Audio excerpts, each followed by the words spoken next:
Salut tout le monde! J'espère que vous êtes prêts pour une aventure linguistique pleine de surprises et de découvertes. Aujourd'hui, on plonge ensemble dans l'origine de 10 expressions françaises que l'on utilise tous les jours, souvent sans même se demander d'où elles viennent ou ce qu'elles signifient vraiment. On dit « poser un lapin » ou « tomber dans les pommes », comme si c'était la chose la plus naturelle du monde. Mais avez-vous déjà réfléchi à leur histoire ?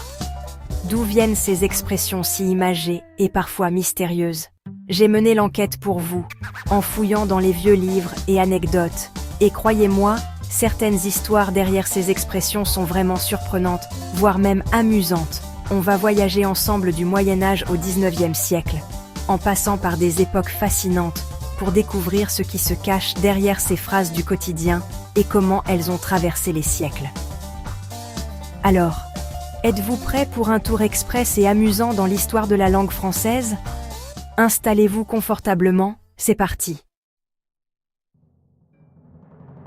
On commence avec l'expression amusante « poser un lapin », une tournure très courante en français qui intrigue souvent les apprenants. On l'utilise pour décrire la situation, parfois embarrassante, où quelqu'un ne vient pas à un rendez-vous, laissant l'autre personne attendre en vain, souvent perplexe ou déçu. Mais d'où vient cette expression ?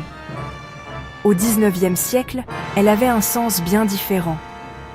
Elle signifiait qu'un homme partait sans payer une femme après un rendez-vous galant, ce qui était considéré comme un affront. Le lapin représentait alors le paiement non reçu, symbolisant l'argent que la femme attendait en vain, d'où l'idée d'attente déçue et de promesses non tenues. Avec le temps, le sens de l'expression a évolué.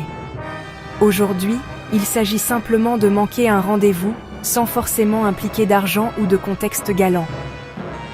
La prochaine fois que vous l'utilisez, pensez à cette histoire un peu sombre et surprenante qui se cache derrière une expression en apparence innocente. Comme quoi, même les expressions les plus anodines peuvent avoir un passé inattendu et fascinant. Prêts à découvrir la suivante ? Avoir la gueule de bois, c'est une expression française très imagée et populaire. Elle décrit parfaitement ce qu'on ressent après une soirée trop arrosée, quand on se réveille avec la tête lourde, la bouche pâteuse et le corps fatigué. L'expression remonte au XIXe siècle, à une époque où l'on comparait la bouche sèche, la raideur du visage et la sensation de malaise à du bois. Gueule désigne la bouche ou le visage, souvent de façon familière, et bois évoque la rigidité, la sécheresse, comme si votre visage était devenu aussi dur et sec qu'un morceau de bois. C'est une image forte et très parlante pour décrire la misère et l'inconfort du lendemain de fête, quand on regrette un peu les excès de la veille. La prochaine fois que vous aurez la gueule de bois, pensez à cette métaphore bien trouvée. Et souvenez-vous, un grand verre d'eau peut parfois faire des miracles. Allez, on continue. Tomber dans les pommes veut dire s'évanouir. Mais pourquoi des pommes ?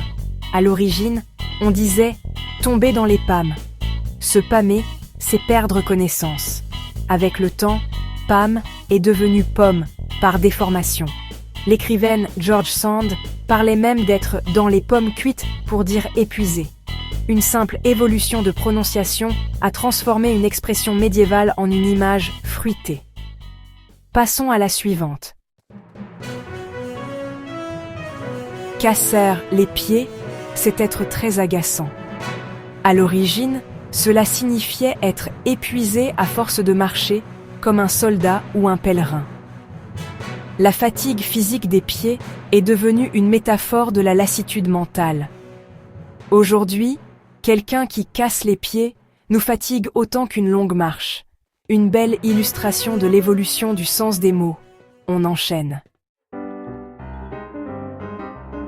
Se serrer la ceinture veut dire faire des économies.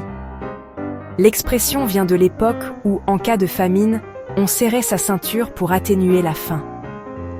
Ce geste physique est devenu une métaphore de la privation financière. Aujourd'hui, on l'utilise pour parler de restrictions budgétaires, mais l'origine rappelle des temps bien plus difficiles. On continue. Avoir la chair de poule, c'est quand la peau se hérisse sous l'effet du froid ou de l'émotion. L'expression vient de la ressemblance entre notre peau frissonnante et celle d'une volaille plumée. Ce réflexe, hérité de nos ancêtres, servait à se protéger du froid ou à paraître plus impressionnant.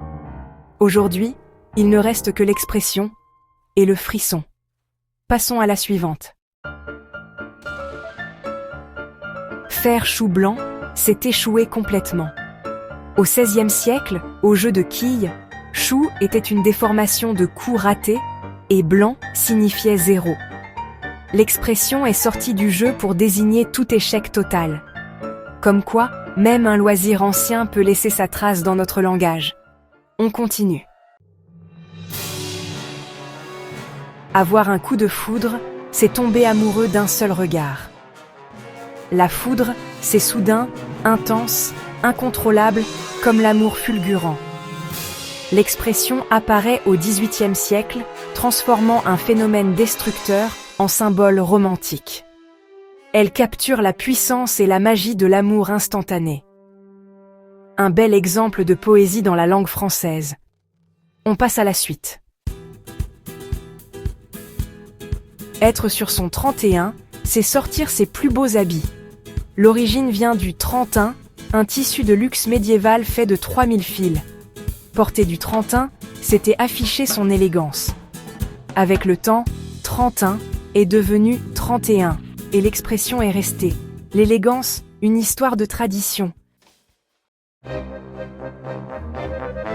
Avoir le cafard, c'est être triste ou mélancolique. L'expression a été popularisée par Baudelaire au XIXe siècle. Le cafard, insecte nocturne et caché, symbolise les idées noires qui rampent dans l'esprit. Une image forte pour décrire la déprime passagère. On termine avec une dernière réflexion. Voilà, notre voyage express dans l'histoire des expressions françaises touche à sa fin. Derrière chaque phrase, il y a une anecdote, un bout de culture, parfois drôle, parfois surprenant. Dites-moi en commentaire quelle expression vous a le plus étonné, ou si vous en connaissez d'autres avec des origines folles. Si ce format vous plaît, abonnez-vous et partagez. Merci d'avoir suivi ce voyage linguistique avec moi. À très vite pour une nouvelle vidéo.